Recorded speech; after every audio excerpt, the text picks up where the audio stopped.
Ito nga pala guys yung na-acquire nating Taibaw or Jujube. So nung na-acquire natin to, grafted siya, and then dahil grafted, ayan, may flower na agad siya na lumalabas.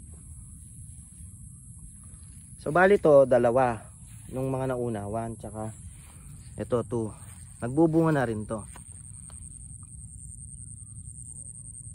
Tapos magdagdag ulit tayo ng 6. Mamaya ipapakita ko dun sa kakukuha lang natin kahapon nando sa may pavilion.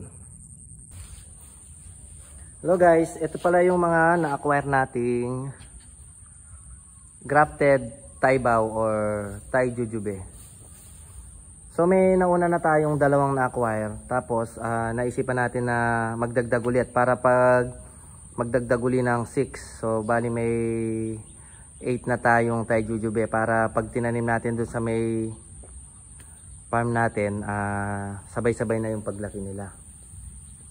So almost sila 3 feet, then flowering na sila. Tapos hinantay lang natin na gumanda yung panahon kasi medyo matubig pa doon para i-transfer natin sila. Yan, bali ito pala na-acquire natin kay Sir Jose. So yung mga gustong umorder, sa Nueva Vizcaya to. So yung gustong umorder, ito yung Facebook page niya, doon kayo mag-message sa kanya.